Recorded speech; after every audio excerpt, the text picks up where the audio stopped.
누리집과 1339 콜센터 등을 통해서 예약을 완료한 사전 예약자는 약 137만 명이며 지역 예방접종센터에서 화이자 백신을 활용하여 오늘부터 9월 11일까지 접종을 받으시게 됩니다. 다음은 18세에서 49세 연령층의 백신 접종 예약 현황입니다. 8월 17일 18시까지는 주민등록상 생일 끝자리가 6인 18세에서 49세 연령층의 예약이 마무리되고 20시부터는 끝자리가 7인 분들을 대상으로 사전 예약이 실시됩니다. 8월 17일 0시 기준 10부제 예약기간 종료까지 약 1,093만 명 중 659만 명이 사전 예약을 완료하셔서 예약률은 60.3%입니다. 18세에서 49세 연령층 2,241만 명 중 그동안 자녀 백신, 얀센 백신, 또 사회 필수 요원 등으로 이미 접종을 받으신 분들은 약 671만 명으로 접종률은 약 30%입니다. 40세 이하 연령층의 접종 의향은 이미 접종을 완료하신 분들과 이번 10부제 기간 중 사전 예약을 하신 분들을 더한 추계값으로서 이걸 미루어 볼 때는 약 71%입니다. 향후 10부제 예약이 종료된 이후에도 9월 18일 18시까지 추가 예약이 가능하므로 예약률은 더 상승할 것으로 기대하고 있습니다. 예방접종은 코로나19를 극복할 수 있는 가장 효과적인 수단입니다. 남은 10부제 순서에 따라 예약 대상자들께서는 예약 시기에 맞추어 예약해 주시기를 부탁드립니다. 다음은 백신 도입 현황입니다. 오늘 개별 계약된 아스트라제네카 백신 110만 회분이 안동공장에서 출고되었습니다. 8월 18일에는 개별 계약된 화이자 백신 160만 1천 회분이 인천공항에 도착 예정이며 아스트라제네카 백신 103만 6천 회분은 안동공장에서 출고 예정입니다. 이로써 아스트라제네카 백신 671만 9천 회분, 화이자 백신 573만 1천 회분을 포함하여 8월 1일부터 8월 18일까지 1,415만 3천 회분의 백신이 공급됩니다. 안정적인 백신 공급을 위해서 지속적으로 제약사와 긴밀히 협의해 나갈 예정이며 구체적인 공급 일정은 제약사와 협의가 완료되는 대로 신속하게 안내드릴 계획입니다. 다음은 요양병원 및 요양시설의 집단감염 사례 역학조사 결과를 말씀드리겠습니다. 최근 예방접종률이 높은 요양병원 및 요양시설에서도 집단 사례가 다수 발생하였습니다. 7월 말 이후에 요양시설 집단 발생 사례 9건이 확인되었고 이 중 7건에 대해서 예방접종률, 발병률, 돌파감염률, 그리고 중증도를 분석하였습니다. 7개 시설 전체 구성원 872명 중에서 83%가 접종을 완료하였고 5개 시설은 아스트라제네카, 2개 시설은 화이자를 접종하였습니다. 8월 16일 기준 평균 발생률은 18.2%였고 입소자에서 평균 24.4%, 그리고 종사자에서 평균 7.2%가 확진된 것으로 나타났습니다.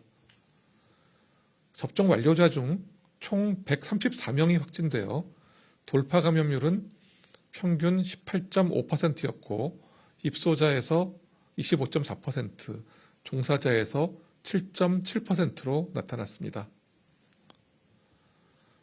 확진자 159명 중 위중증은 7명으로 위중증률은 4.4%였고 이 중 사망이 3명 확인되어서 치명률은 1.8%입니다.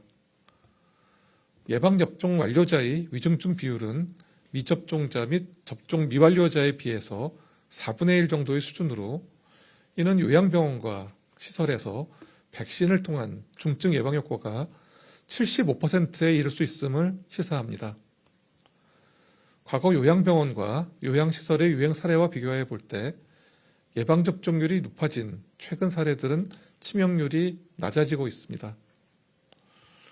최근 요양시설이 집단 발생의 경우에는 완전 접종률 80% 이상인 집단임에도 델타 변이, 그리고 고령의 기저질환자, 산밀 환경에서 장시간 노출 등의 요인으로 인해서 발생률이 높았던 것으로 평가됩니다. 요양기관은 다른 장소보다 돌파 감염의 위험이 높고 돌파 감염자에 의한 추가 전파도 발생할 수 있으므로 예방접종력과 관계없이 의심 증상이 있으시면 즉시 검사를 하고 신규 입소자, 종사자 대상으로 한 신속한 백신 접종 완료를 시행할 것입니다.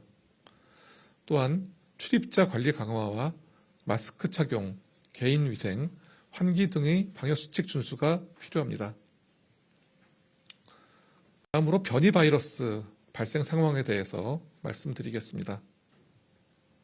중앙방역대책본부는 변이 바이러스 감시 강화를 위한 분석을 지속적으로 확대하고 있고 최근 일주일간 변이 바이러스 분석률은 27.5%입니다.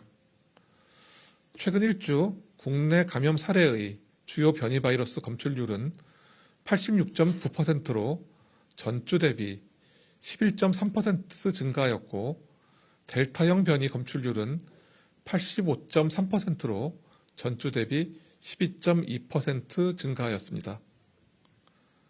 추가 확인된 변이 바이러스는 3,014건으로 작년 12월 이후 현재까지 확인된 변이 바이러스는 총 13,780건입니다.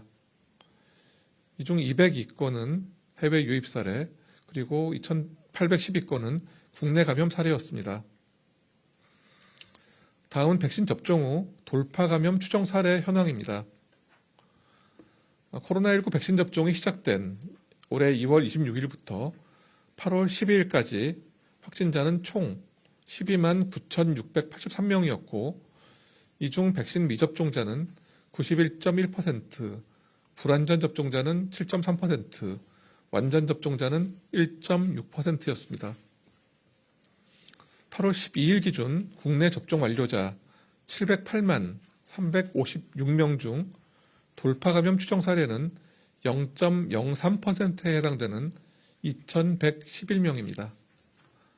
30대가 발생률이 가장 높았고 연령대가 증가함에 따라서 백신 접종률이 높아진 영향입니다. 돌파 감염 발생률은 감소하였습니다. 백신의 종류별 돌파 감염 발생률은 얀센 백신이 0.082%, 아스트라제네카 0.046%, 화이자 0.015%, 교차 접종의 경우에는 0.008%입니다. 변이 바이러스 분석이 완료된 돌파 감염 추정 사례 555명 중 70.2%인 390명에서 주요 변이가 확인되었습니다.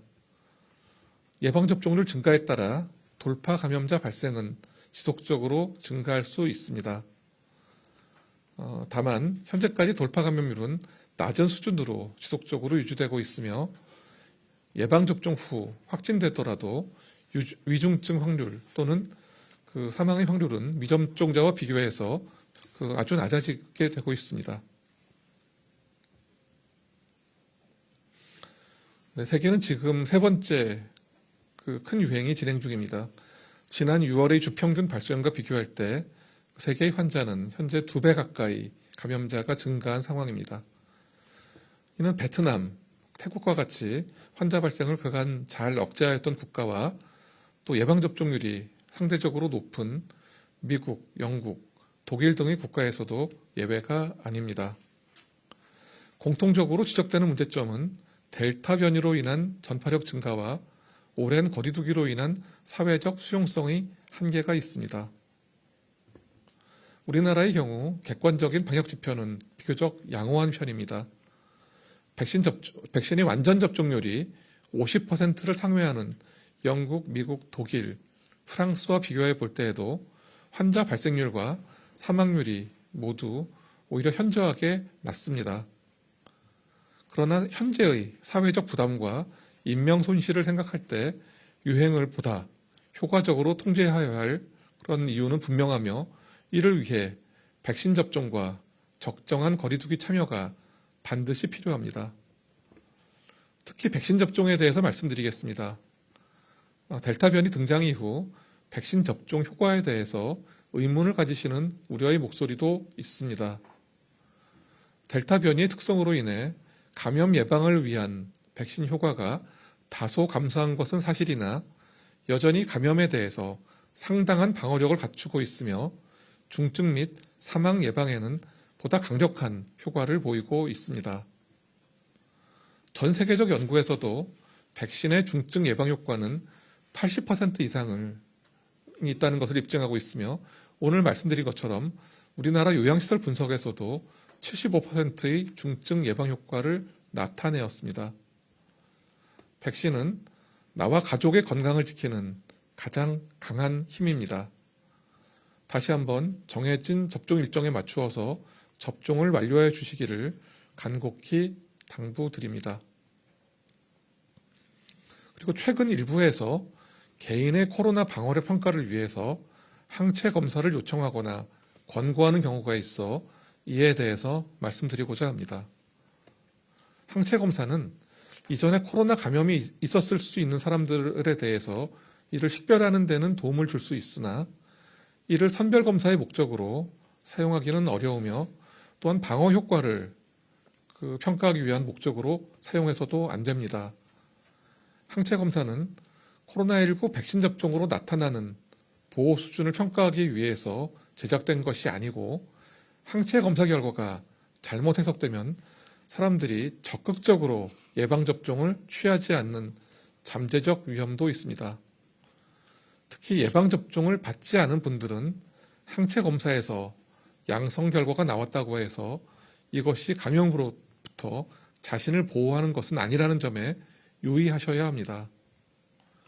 예방접종이 감염과 중증을 예방하는 데 높은 효과를 보이고 있음은 사실이나 모든 감염을 차단할 수 있는 것은 아니므로 적정한 방역수칙 준수 또한 여전히 중요합니다.